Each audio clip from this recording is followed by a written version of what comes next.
Good evening, ladies and gentlemen. Welcome to this evening's semi-final debate. My name is Hamish Walker, and I'm the chairman of this debate. The timekeeper is Lucy Cox. This debate will be judged by a panel of three adjudicators who are Ms. Lowen, Ms. Mules, and Ms. Vera. The topic for this debate is that the Captain Cook statue at Sydney's Hyde Park should be removed, and the affirmative team seated to my right is from Pembroke School, and the negative team seated to my left is from St. Peter's Girls. The speaking time to this debate is 8 minutes. A single warning bell will sound 1 minute before the speaking time, and a double bell will sound at the speaking time. Please ensure that your mobile phones are switched off.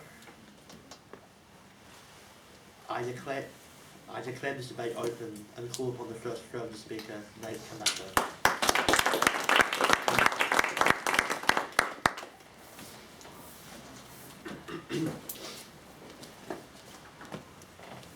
Ladies and gentlemen, Captain Cook's charter was articulated in the Voyage of the Resolution and Discovery, 1776-80, published by Cambridge University Press, 1967.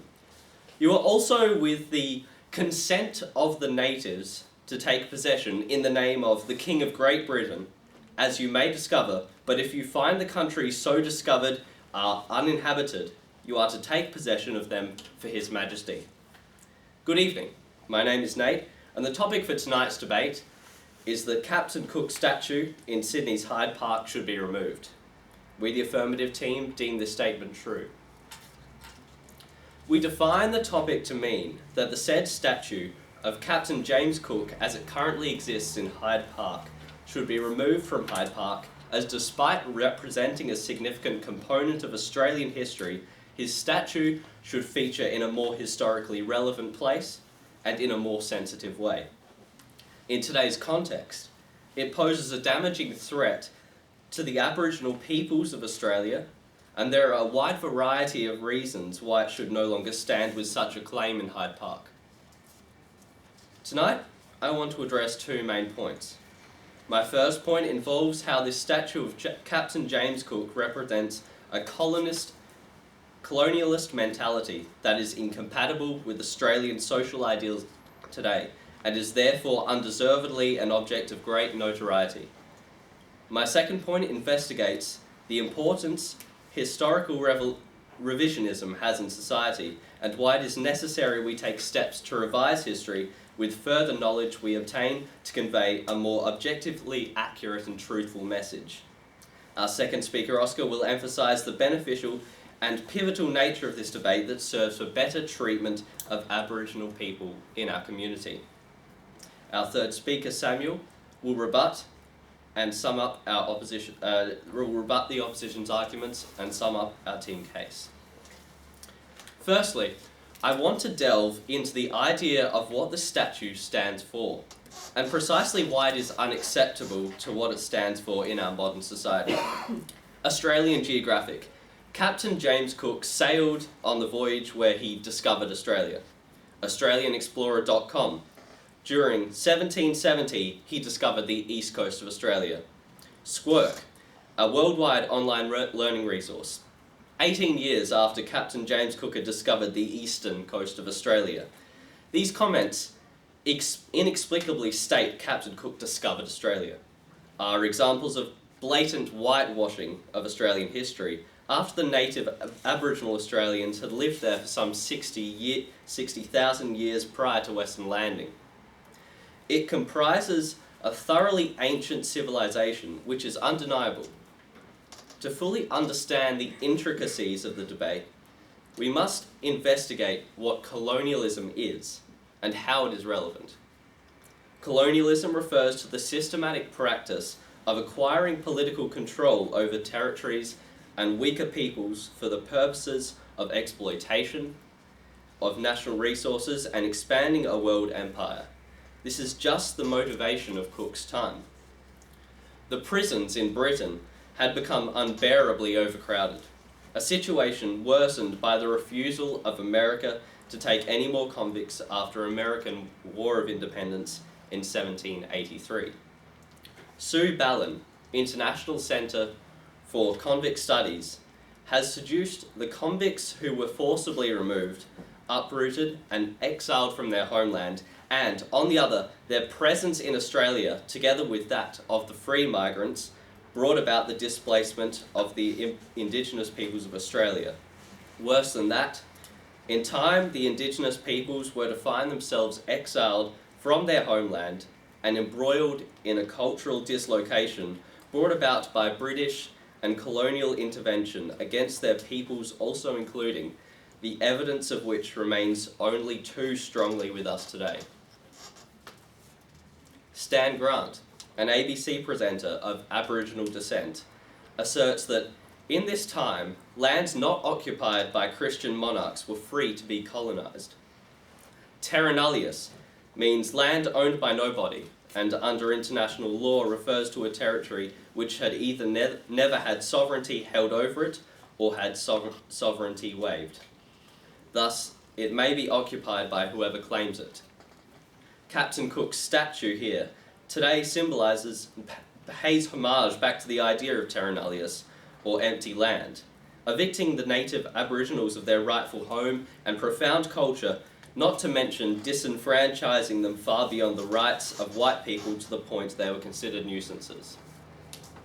The Aboriginal Heritage Office estimates that over 750,000 Aboriginal people inhabited the terra nullius island continent in 1788. What is important here is that this was completely illegal at the time Cook reported the natives as non-existent, as claiming land as terra nullius while people indeed did inhabit it and was intrinsically wrong. Why, after some 300 odd years, can we retain a statue representing the most significant land theft in this land's history? His actions were objectively wrong, according to a time when colonialism was rampant. It was despite all of the goings-on, contrary to his charter, that consent was paramount and does not deserve the pride it has in Sydney's Hyde Park. Secondly, I would like to address the growing wealth of knowledge we possess and how this changes society's mind about history.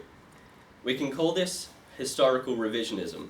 In his famous novel, 1984, George Orwell, 1903-1950, expresses a very clear concept. He who controls the present controls the past. He who controls the past controls the present. This phrase sums up, in an unquestionably very biting tone, the reality of the ministry of truth in the fictional novel. But we can say that this attempt to control history also characterises the world we live in, as every society needs to construct a version of its own past. This relationship is dialectical. The past informs the present, and the present informs the past. Revisionism in this context is entirely appropriate, and is not reflective of either left or right-wing political agenda. When concerning Indigenous Australian affairs, this presents an issue of moral relativism, where the marginalisation of Aboriginals was socially acceptable from a Western standpoint in colonialist times. However, now we deem it unethical and morally reprehensible. Accordingly, the statue must go. Let's go back to Cook's Charter. You are also with consent of the natives to take possession in the name of the King of Great Britain, as you may discover, but if you find the countries so discovered are uninhabited, you are to take possession of them for His Majesty.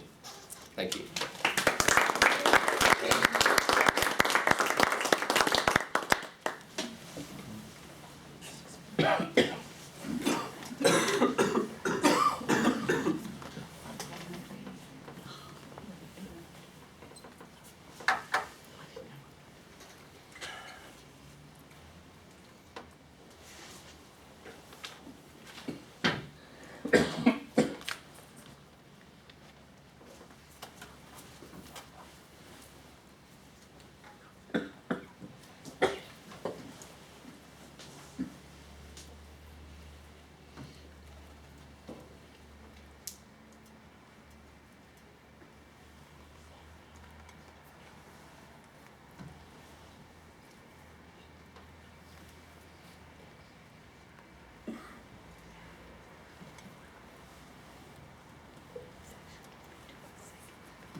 call upon the first Indigenous speaker, Emma Bleeby.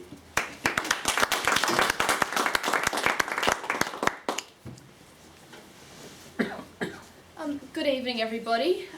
As you know, the topic for tonight's debate is that the Captain Cook statue in Hyde Park should be removed. Now, before I prove to you why it should not be removed, I'd like to move to pointing out one of the flaws in the opposition's argument.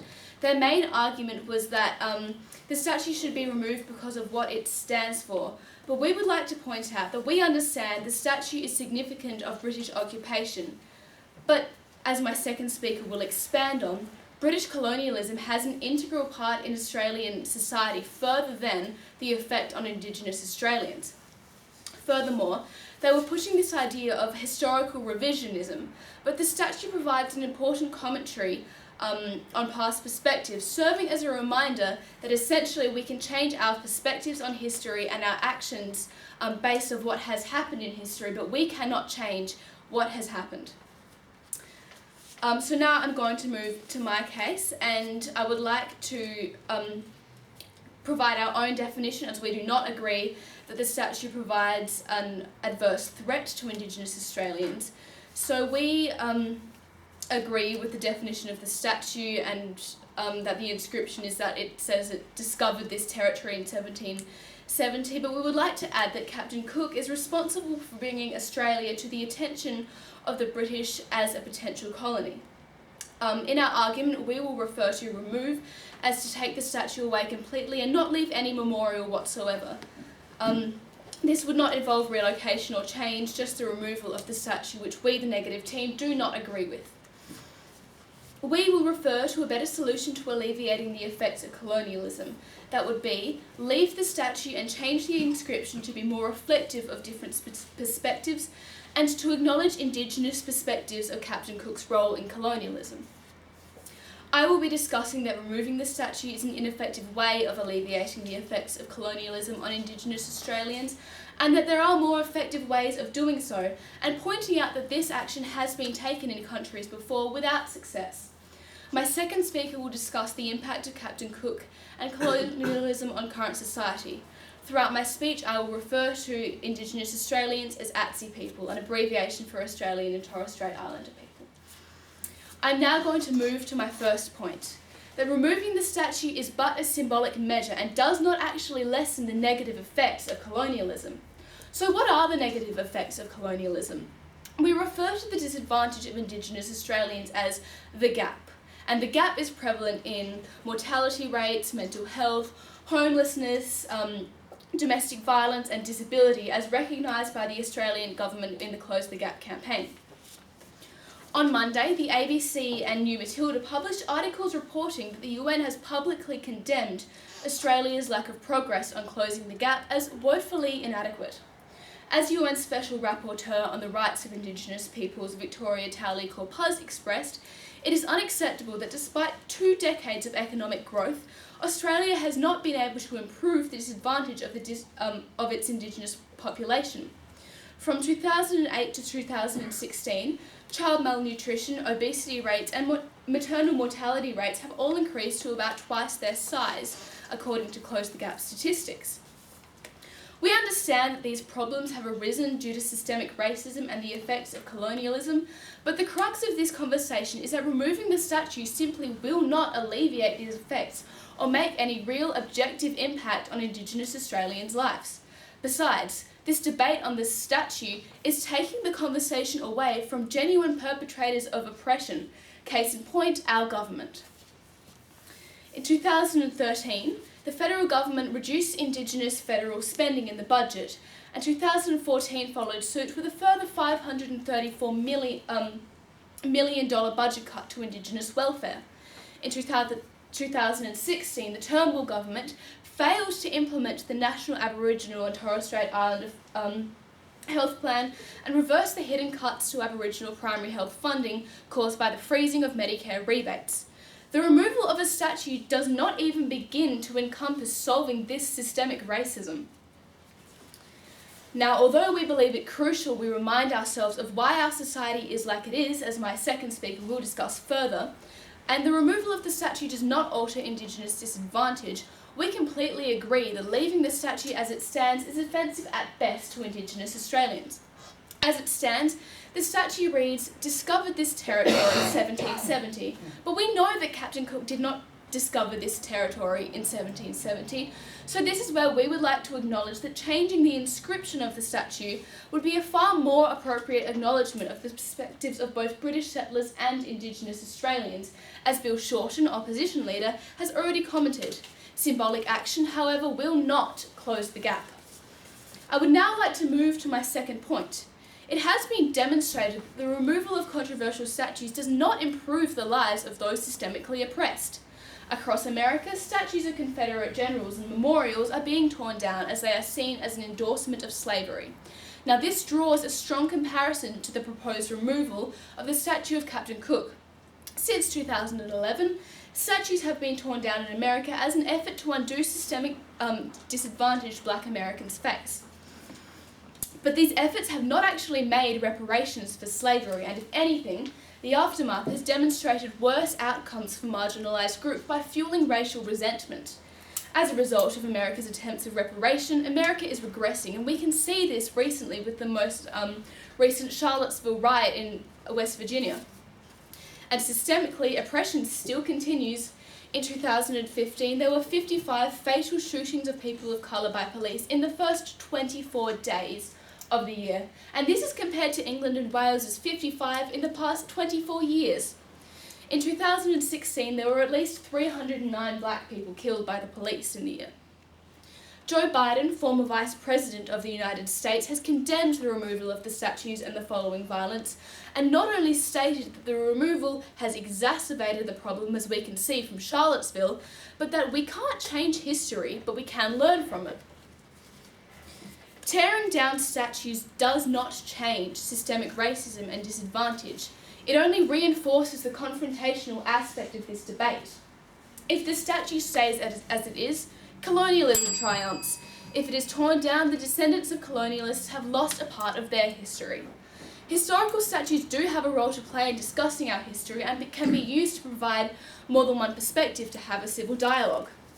Tonight, I have clearly shown that removing the statue is going to have negative consequences and will detract from objectively more severe issues. Tearing down statues promotes conflict. We see growing racial conflict in America on a daily basis.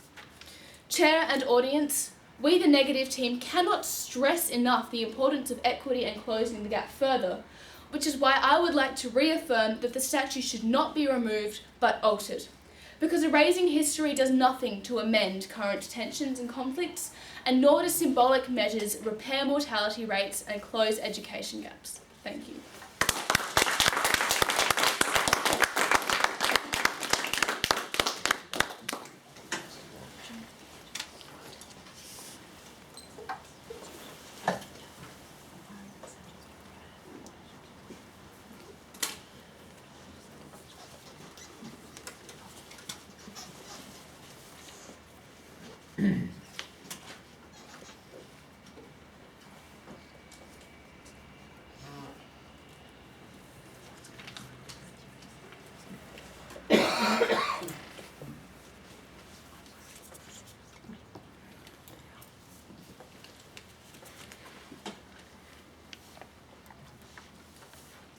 I call upon the second affirmative speaker, Oscar Borges-Fong.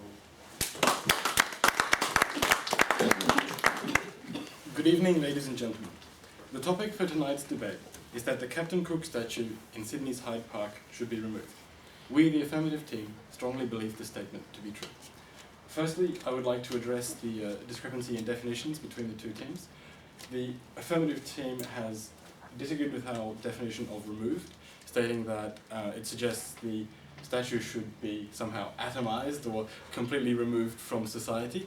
The topic reads that the statue in Sydney's Hyde Park should be removed. There's no implication of damage to the statue or destruction in any way. So it's the model of the affirmative team that the statue can continue to exist, but in a more sensitive place, a museum perhaps, but it's not particularly relevant. The main issue is that it should be removed from Hyde Park. They've also disagreed with our definition of the statue as posing a threat to Aboriginal people. That's our argument, and not necessarily strictly part of the definition. Statue is a statue. That's what this is about. Anyway, our first speaker has already explained how Cook was an imperialist who has declared Australia terra nullius, an action illegal even in its time, and completely reprehensible today. He went on to explain how interpretation of history is always changing to reflect contemporary society, and the treatment of the statue should be no different. Before I begin my case, I would like to address the arguments made by the opposition. The first negative has suggested that the plaque on the statue should be changed, and indeed that it is, quote, offensive at best. This is indeed believed by the affirmative team, and clearly represents a concession that the statue is not appropriate in its current form. However, simply changing the plaque is by no means enough.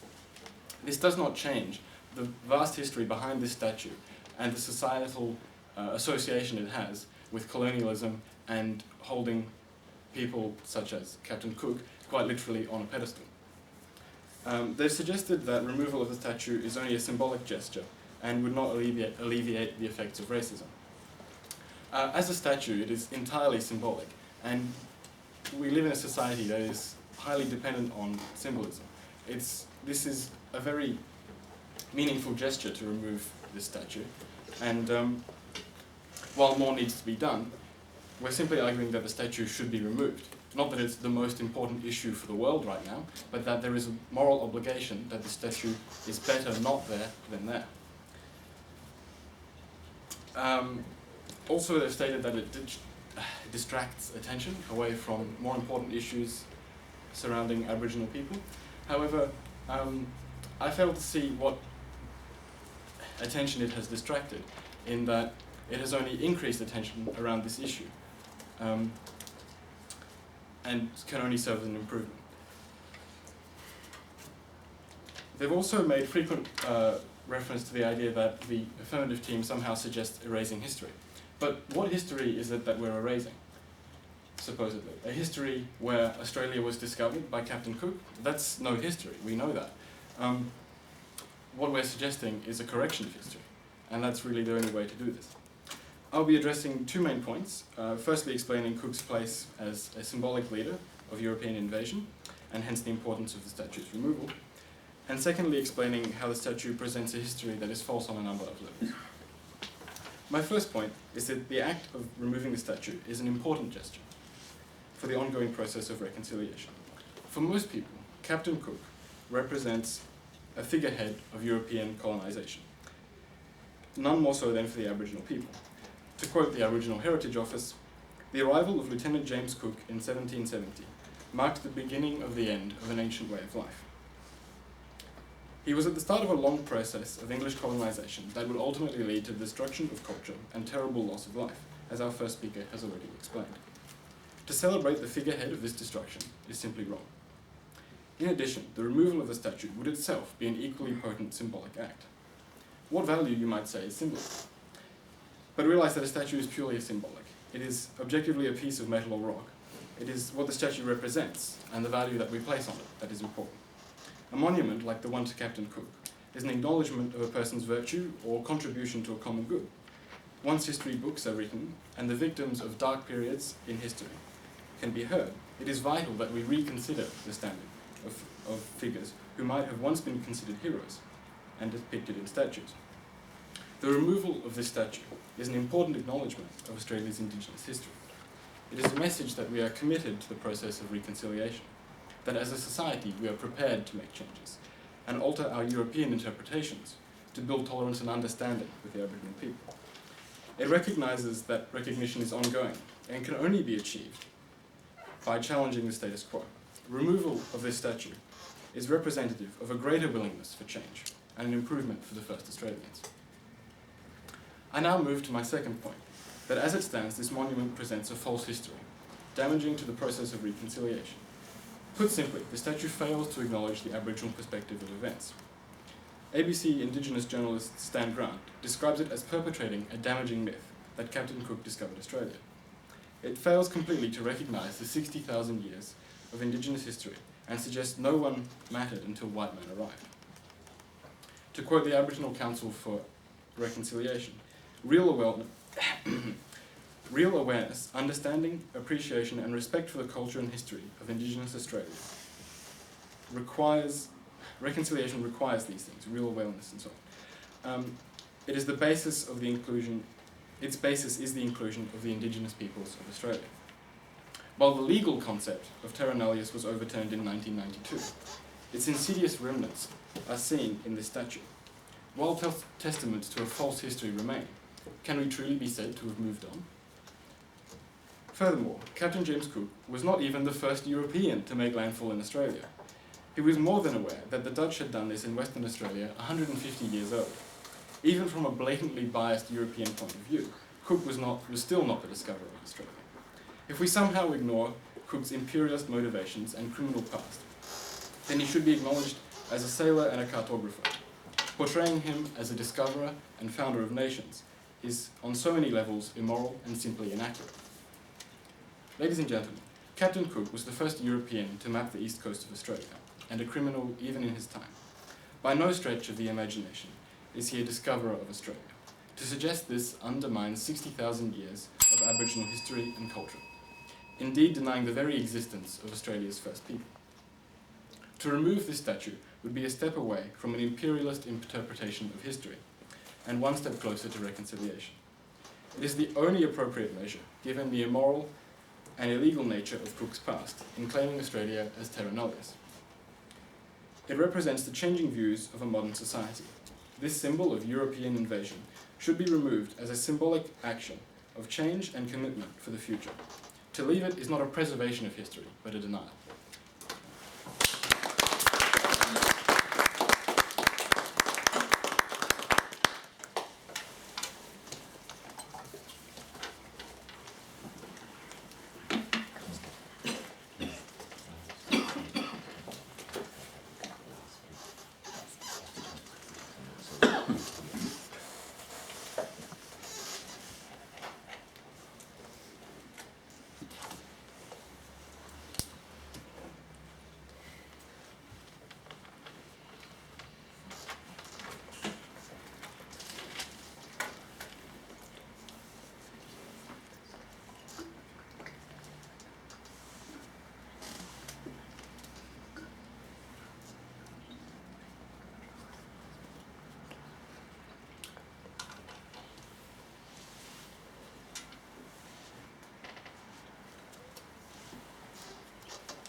I call upon the second negative speaker, Karis Dio.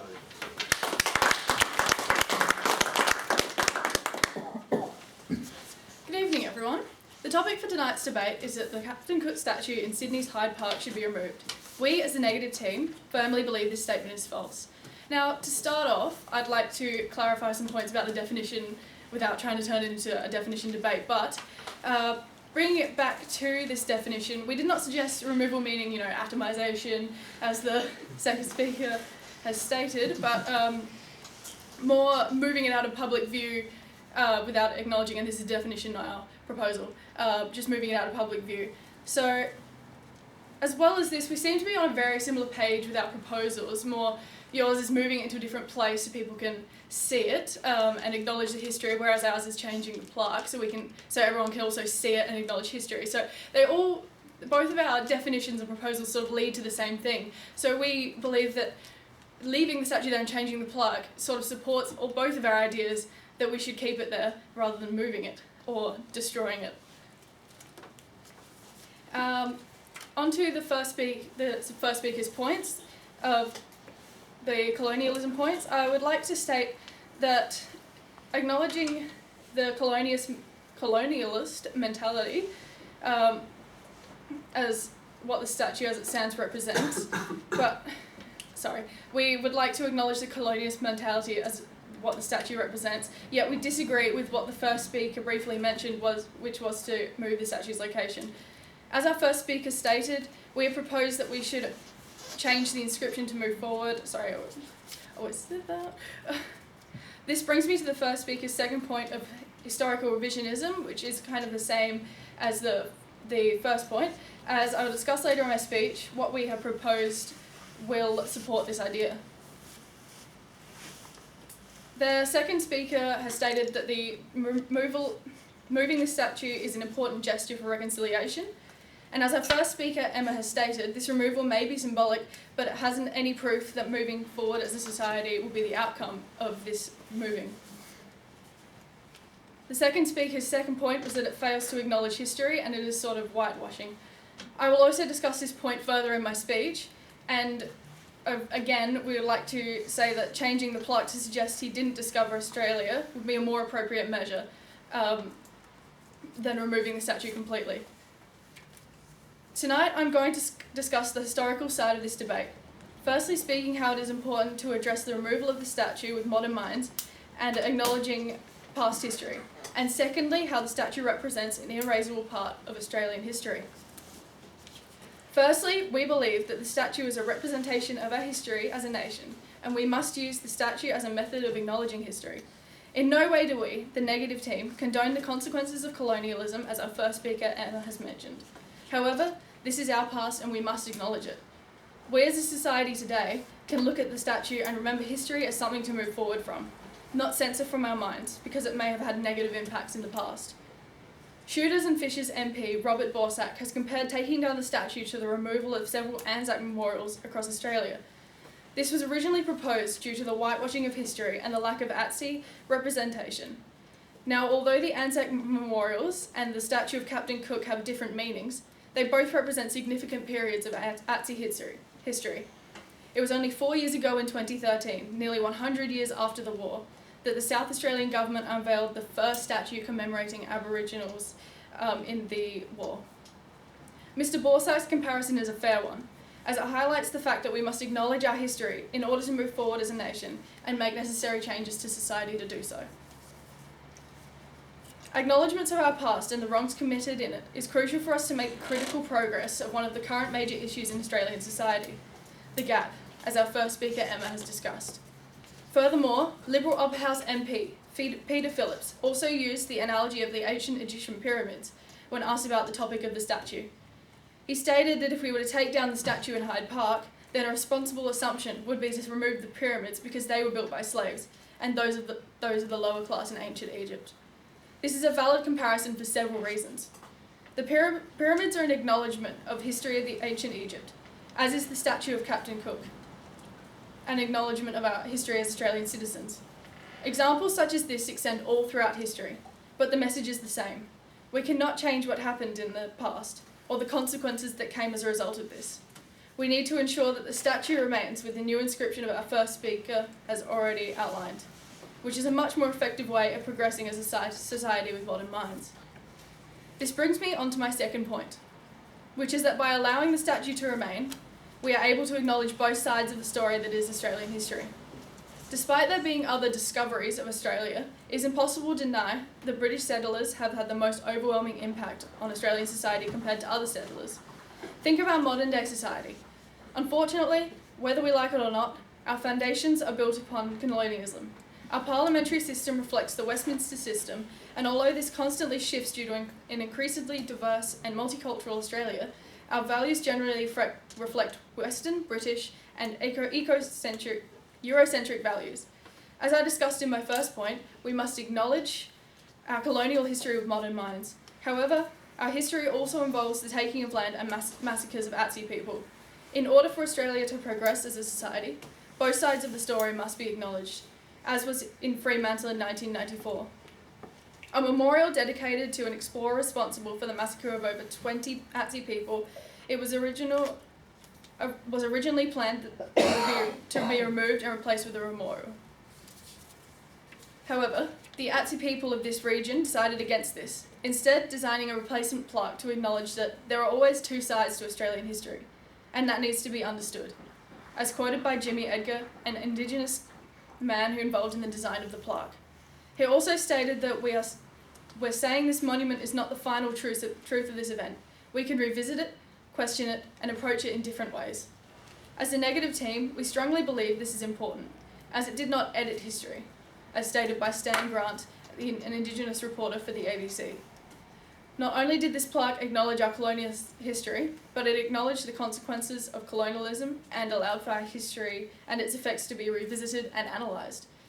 Instead of the potential to drive the community apart, as our first speaker Emma also discussed, it brought the community together for an in-depth and genuine discussion on reconciliation, our shared history, and what can be done in the future. The same must be done for the Captain Cook statue in Hyde Park.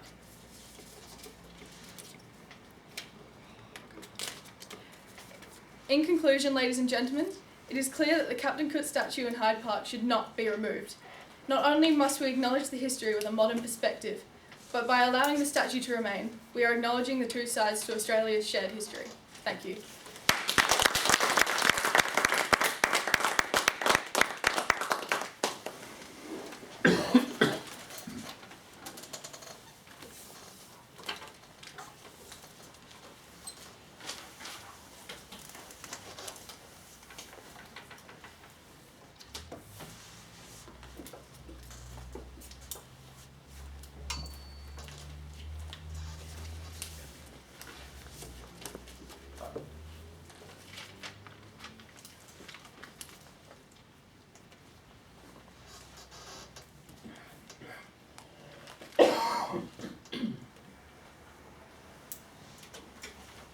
I call upon the third affirmative speaker, Sam Stratton-Smith.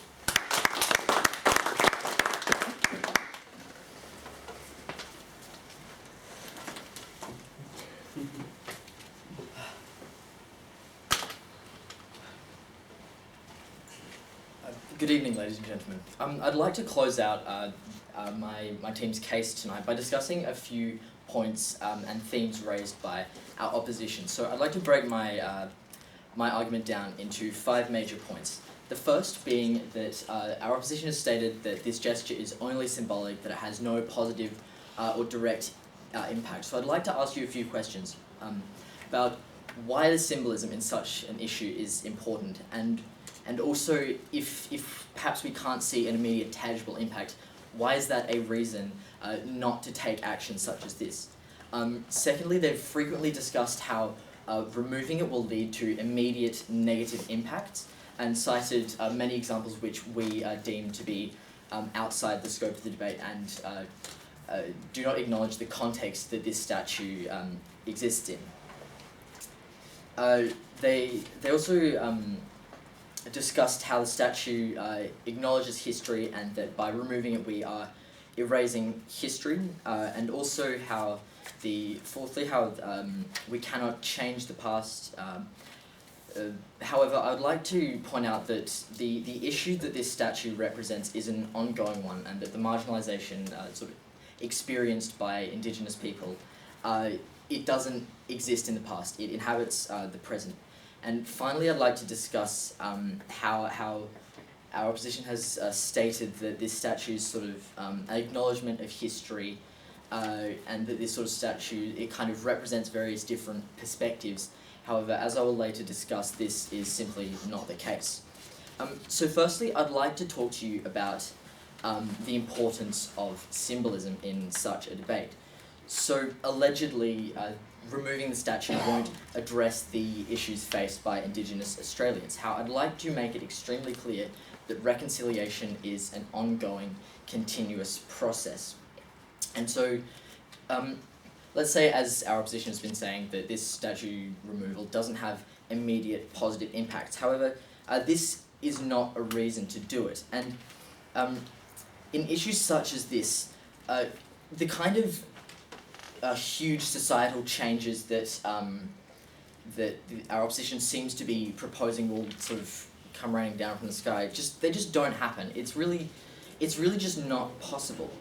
So the importance of symbolism in a debate like this is that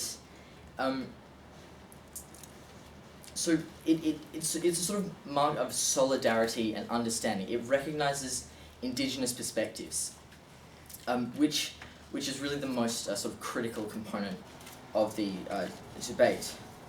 So again, in these kind of societal rifts, you can't expect major changes. It has to be gradual and slow, and that's where these symbolic gestures come into play. It's all about changing perspectives, which ultimately lead to the societal changes and shifts in the disparities and the kind of statistics they've been quoted. It really does begin with the kind of changes in understanding and perspective that removing a statue such as this promotes. So leaving it there, it sort of perpetuates and prolongs this sort of myth about our history and a sort of false understanding of it. Whereas sort of taking it down, it shows that we stand against these issues, and really it is really a matter of a person-to-person basis. These sort of marginalisation and racism, it really exists among the people rather than a sort of intangible thing. It's really seen in our day-to-day life. So what I mean by that is that by removing this statue, you sort of stand against it, and this symbolic gesture, it contributes to changes in perspectives and understandings, which it is our position are the most sort of effective way of dealing with this kind of problem. And I'd like to discuss how sort of unequal representation represents an unequal society. So what I mean by this is that this statue, it's a whitewashed colonialist perspective, and it sort of rejects Indigenous views. Similarly, sort of keeping it there continues to reject these Indigenous views because of what it represents in regards to sort of colonialism and our history. And so this sort of inequality in representation of this statue, it represents the inequality in society. And so changing these sort of symbolic sort of touchstones in our sort of society and sort of visual environment that sort of reinforce these disparities, it really does contribute to a reduction in these disparities and a change in the sort of societal attitudes which perpetuate them. And I'd also like to bring up a few statements made by the first speaker. First, about sort of how this statue represents past perspectives and how they've changed, and how you can't change the past and sort of things along these lines. However, I'd like to point out that this is not an issue of the past. Reconciliation is ongoing, and the marginalisation is still felt today. So by sort of isolating the statue and its symbolic value to the past and sort of putting it in this box where it doesn't sort of impose its sort of meaning onto the society, it's just not appropriate in the context of this debate, where the issue that it is part of and sort of the larger debate that it's sort of an element of is so ongoing and so tangibly and viscerally felt by its victims. And similarly, our opposition has brought up arguments of how tearing down the statue will result in sort of increased violence and aggression and animosity surrounding the statue. And they've largely quoted the example of America.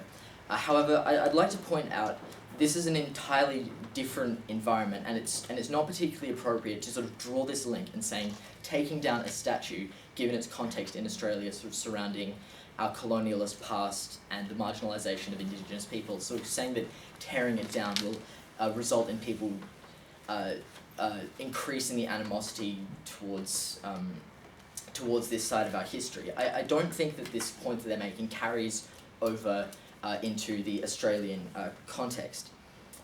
And so, again, I have to take this back to the symbolism. So in this context, what does it represent? It's this sort of towering, imposing reminder sort of the lack of Indigenous perspectives. And so they've also described how we can use this statue to see how things have changed. However, just on a purely visual basis, it's still sort of this heroic depiction of Captain Cook standing above Hyde Park. And this really, on a subliminal level, it kind of reinforces these colonial attitudes. And again, it sort of prevents the understanding that we are striving for as the affirmative team. And I'd like to also ask the question of what does changing the plaque actually achieve? And again, I'm reiterating what Oscar said, but it really is just a concession that it is, as a whole, inappropriate, because the really impactful part of this statue and plaque combination is the statue itself, and by leaving it unchanged, you sort of keep all the weight that it carries with it and the sort of idealization of colonialism that it represents. So now I'd like to reiterate the points made by my team members. So Nate begun by discussing two main points. First, how the idolization of James Cook in the form of the statue in Hyde Park statue perpetuates the myth of how he discovered Australia and the white colonialist mentality of the period. He then proceeded to discuss the importance of historical revisionism and how history is, of course, plastic and it is a composite of all the facts and perspectives available. Oscar then discussed the statue in the context of reconciliation and the important step removing it represents. So ultimately, ladies and gentlemen, the memorialisation of Captain James Cook in this way is factually incorrect and culturally insensitive. Thanks, goodbye.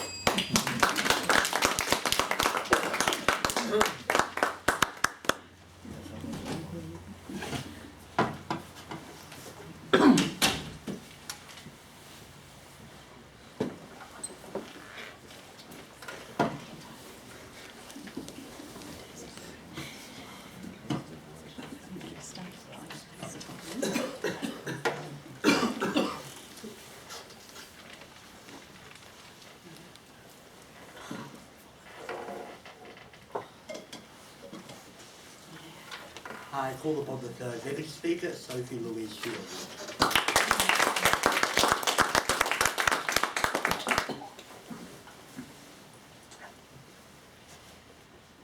Ladies and gentlemen, timekeeper, chairperson and fellow debaters.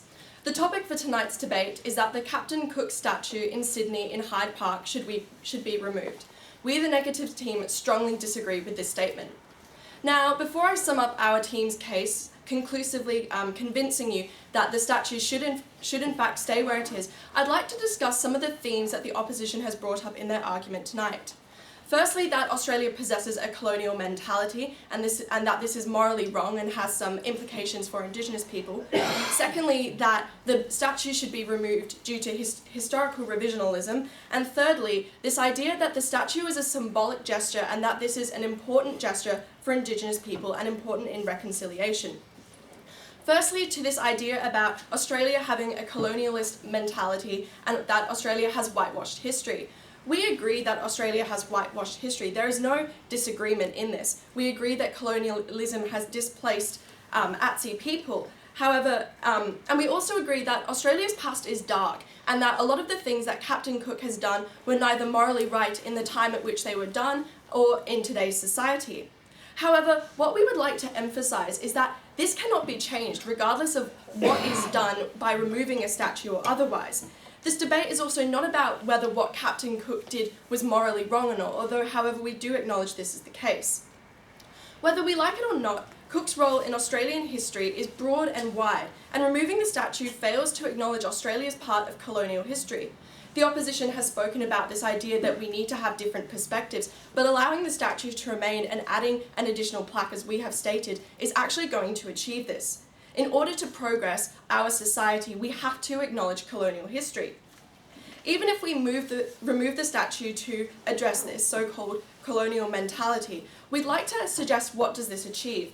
The opposition has stated that we need to be careful not to assume that this is going to happen overnight, but this is not the case. We believe that removing the statue is not going to have any long-term effects. We've brought up previous examples of the statue in Fremantle, which instead had an additional plaque added and has facilitated reconciliation and discussion within the community and has been praised by many as a correct move.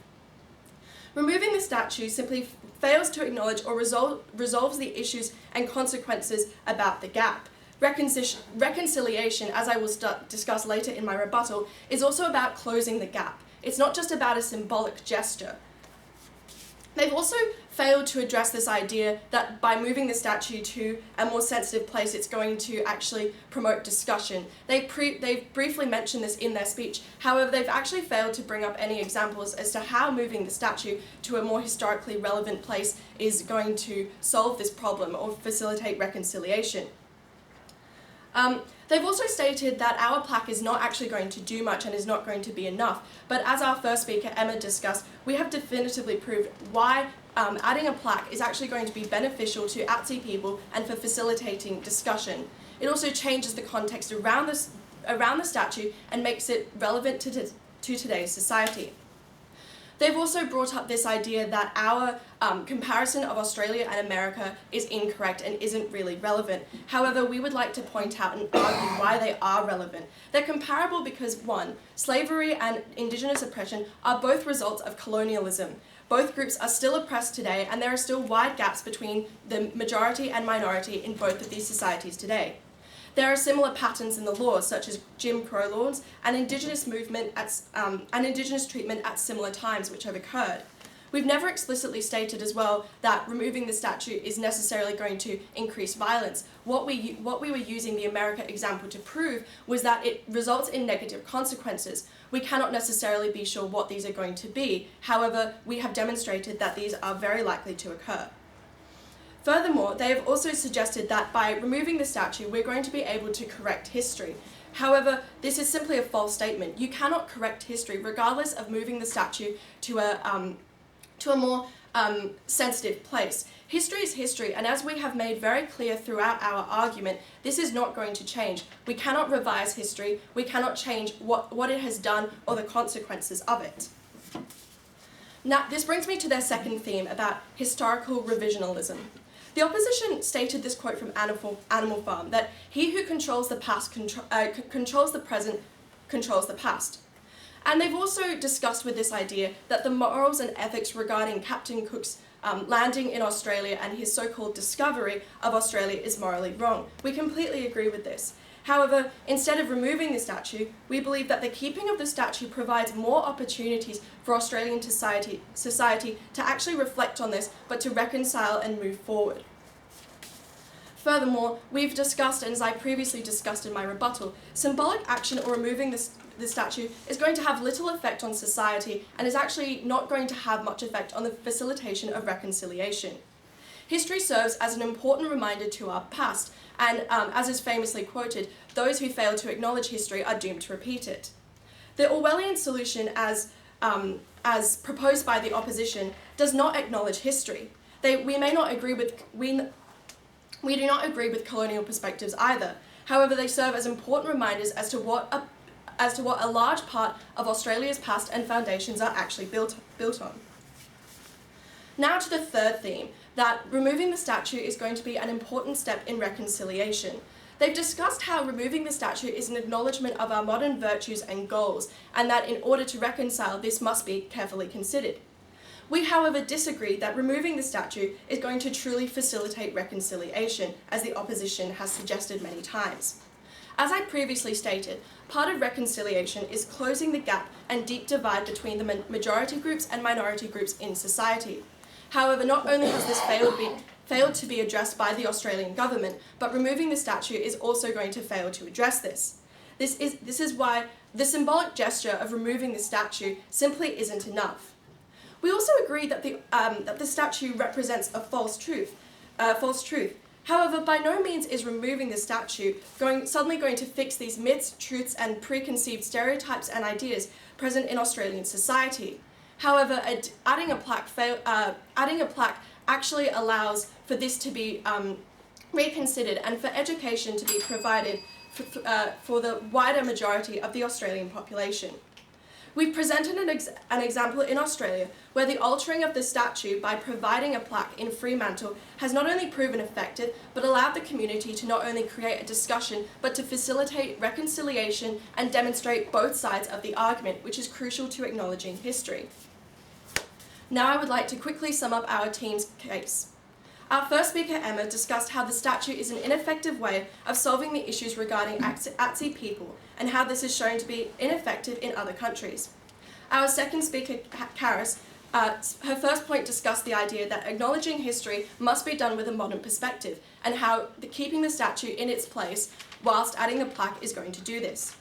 Secondly, she also spoke about how leaving the statue where it is going to acknowledge that there are two perspectives to Australian society and that we must also carefully consider this. In conclusion, ladies and gentlemen, it is clear that the Captain Cook statue should remain where it is. Thank you.